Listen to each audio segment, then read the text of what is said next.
Keesara police station పరిధిలో ఈ నెల 2న సాయంత్రం నగల దుకాణంలో దోపిడీకి పాల్పడ్డ ముఠాను మల్కాజ్గిరి ఎస్ఓటీ కీసర పోలీసులు అరెస్టు చేశారు.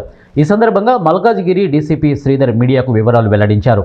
వివరాల్లోకి వెళ్తే మహారాష్ట్ర నివాసి A1 నజీం కొటాడియా, రామ్కోటి నివాసి ఏకేందర్ సింగ్ ఇద్దరు చెర్లపల్లి జైల్లో పరిచయం అయ్యారు. A3 మహమ్మద్ సైఫ్ అలీ, A4 రాజేందర్ సింగ్ నలుగురు కలిసి నగరంలోని అనేక జ్యువెలరీ షాపులను రెక్కి నిర్వహించారు.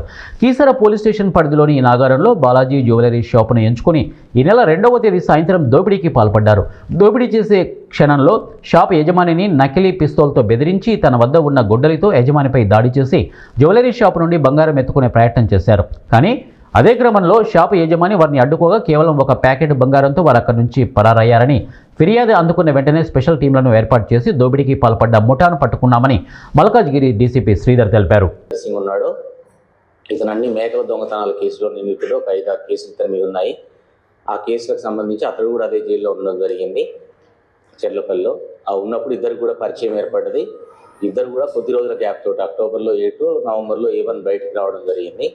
వాళ్ళు జైల్లో ఉన్నప్పుడే మళ్ళీ బయటకు వచ్చిన తర్వాత కూడా ఈ డబ్బు సంపాదనకు వీళ్ళు దొంగతనాలనే మార్గంగా ఎంచుకోవడం గురించి డిస్కస్ చేసుకున్నారు.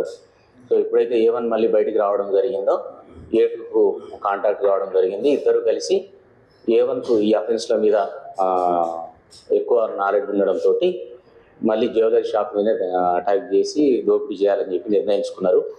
దానిలో భాగంగా సిటీలో ఉన్నటువంటి వేరియస్ ప్లేసెస్లో జ్యువెలరీ షాప్స్లో రెక్కీ చేసుకున్నారు. వీళ్ళు అబ్జర్వ్ చేసిండ్రు. దాంట్లో ఫైనల్గా ఈ రాంపల్లి లిమిట్స్లో ఉన్న ఈ షాప్ వాళ్ళకి అనుకూలంగా అనిపించింది. ఎందుకంటే షాప్ ఓనర్ ఒక్కడే ఉన్నాడు, సపోర్టింగ్ స్టాఫ్ లేదు. అఫెన్స్ తర్వాత పారిపోవడానికి రూట్ అనుకూలంగా ఉండేది వాళ్ళకు.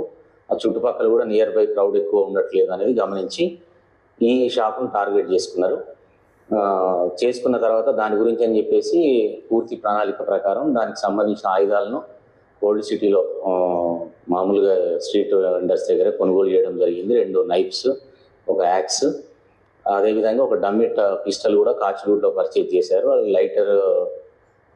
లైటర్గా వర్క్ చేసే పిస్టల్ అది.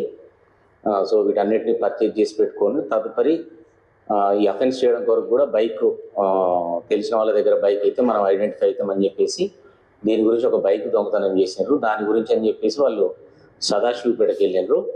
ఎందుకంటే A2కు సంబంధించిన ఎవరైతే ఏకేందర్ సింగ్ ఉన్నాడో అతనికి సంబంధించిన ఫ్రెండ్ సదాశివపేటలో ఉంటే అక్కడికి వెళ్ళినారు. ఒక రోజు వెళ్ళి నైట్ అవర్స్లో అక్కడి నుంచి ఒక బైక్ దొంగతనం చేసి ఆ బైక్ తీసుకొచ్చారు.